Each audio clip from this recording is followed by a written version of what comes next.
বন্ধুরা সবাই কেমন আছেন? ফলহারিণী অমাবস্যা চলে গেল, সবাই খুব সুন্দর করে পুজো করেছেন আমি জানি, কারণ আমরা সবাই খুব ধার্মিক যারা তারা আমরা এইসব দিনগুলোকে খুব সুন্দর করেই মানি। সবাই খুব ভালো থাকবেন আর আমার ভিডিওগুলো দেখতে থাকবেন। তো আজকে আমি শ্রী শ্রী রামকৃষ্ণ সারদা মা এর কিছু কথা বলবো, বিশেষ করে আমি সারদা মায়ের কিছু বাণী বলবো।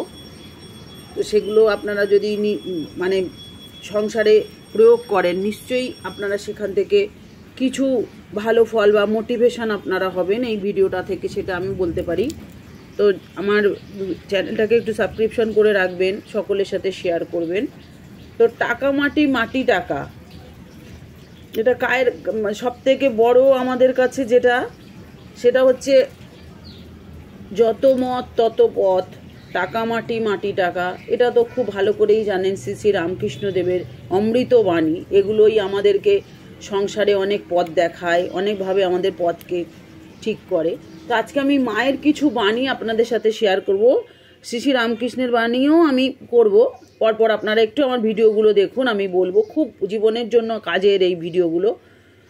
তোমার জীবনের লক্ষ্য শুধুই অর্থ রোজগার নয়, তোমার জীবনের প্রকৃত উদ্দেশ্য হচ্ছে পরমেশ্বরের সেবা ও মনের শান্তি লাভ করা।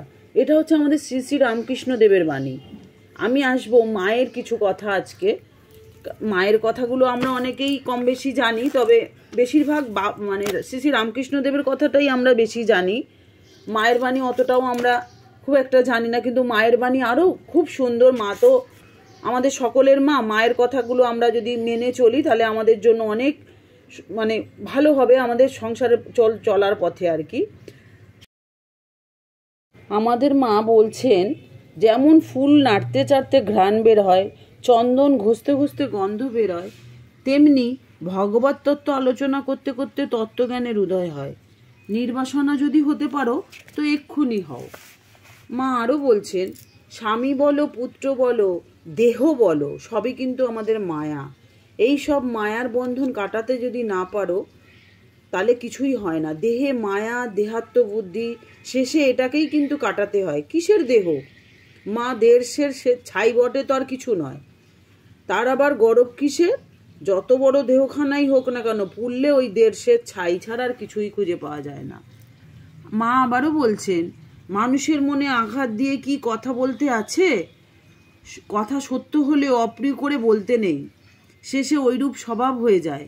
মানুষের চক্ষু লজ্জা ভেঙে গেলে আর মুখে কিছুই আটকায় না। ঠাকুর বলতেন, একজন খোড়াকে যদি জিজ্ঞাসা করা হয় তুমি খোড়া হলে কি করে, তাহলে বলতে হয় তোমার পাটি অমন মোড়া হলো কেন, কি করে হলো। মানে এমনভাবে প্রশ্ন করতে হয় তার মনে যেন আঘাত না লাগে, সে যেন খোড়া, সেটাকে যেন তাকে বোঝানো না হয় যে তুমি কিন্তু খোড়া। তার মানে তার কথাটা বলা হলো, কিন্তু সুন্দর করে বলা হলো যাতে সে কষ্ট না পায়। জলেতে ইচ্ছা করলেই পড়ো, আর ঠেলেই ফেলে দিক না কাপড় ভিজবেই। নিত্য ধ্যান করবে, কাঁচা মন কি না ধ্যান করতে। এমন জল এমন জিনিস, জলের যা স্বভাব, যার স্বভাব নিচের দিকে যাওয়া তাকে সূর্যকিরণ আকাশে টেনে তোলে, তেমনি মনের তো স্বভাব নিচুই, তাই ভোগে তাকে ভগবানের কৃপা ঊর্ধ্বগামী করে, তাই ভগবানকে ডাকো। মানে মা বলছেন যে জলের স্বভাব তো নিচের দিকেই থাকবে, আর সূর্যকিরণ তাকে টেনে তোলে ওপরে, তেমনি আমাদের মনের ক্ষেত্রেও আমাদেরকে ভগবানকে ডাকলে তবেই আমাদের উদ্ধার হবে। সংসারে দুঃখ কে না পেয়েছে বলো? বিন্দে বলেছিল কৃষ্ণকে, কে বলে তোমাকে দয়াময়? রাম অবতারে সীতাকে কাঁদিয়েছ, কৃষ্ণ অবতারে রাধাকে কাঁদাচ্ছ, আর কংস কারাগারের দুঃখ কষ্টে দিন রাত কৃষ্ণ কৃষ্ণ করেছে তোমার পিতা মাতা, তখনও তুমি শোনোনি। তবে যে তোমাকে ডাকে তা এই জন্যেই যে তোমার নামে সমন ভয় থাকে না। মায়ের বাণী আরেকটি বলবো, এরপরে আরও বলবো। আর লাস্টেরটা আপনাদেরকে আরেকটা মায়ের বাণী বলছি। যখন মনে কোনো বিষয় উদিত হবে, জানবার ইচ্ছা হবে, তখন একাকী কেঁদে কেঁদে ভগবানের কাছে প্রার্থনা করবে। তিনি সমস্ত মনের ময়লা ও কষ্ট দূর করে দেবেন আর তোমাকে বুঝিয়ে দেবেন। এটাই হচ্ছে ভগবান। তাই ভগবানের শরণাপন্ন হলে সবাই আপনারা খুব শান্তিতে থাকবেন এবং ভগবান আপনাদেরকে ঠিক সঠিক পথে পরিচালনা করবে। এটা আমি নিজে বুঝি, আমি নিজে জানি, তাই আপনাদের সাথে এটা শেয়ার করলাম। সবাই খুব ভালো থাকবেন, আমার ভিডিওগুলো দেখতে থাকবেন। আর এরপরে আমি আস্তে আস্তে আরও মায়ের বাণী, শ্রী রামকৃষ্ণদেবের বাণী সব আমি বলবো। একটু আমার ভিডিওগুলো লক্ষ্য রাখুন সব সময়, আর সকলের সাথে শেয়ার করবেন। যদি ভালো কিছু বলার থাকে, কতটা ভালো লাগছে আমাকে অবশ্যই কমেন্ট করে জানাবেন যে আপনাদের কতটা উপকার হচ্ছে এই কথাগুলো আমার শুনে, আমার ভিডিও দেখে। সুস্থ থাকবেন, ভালো থাকবেন।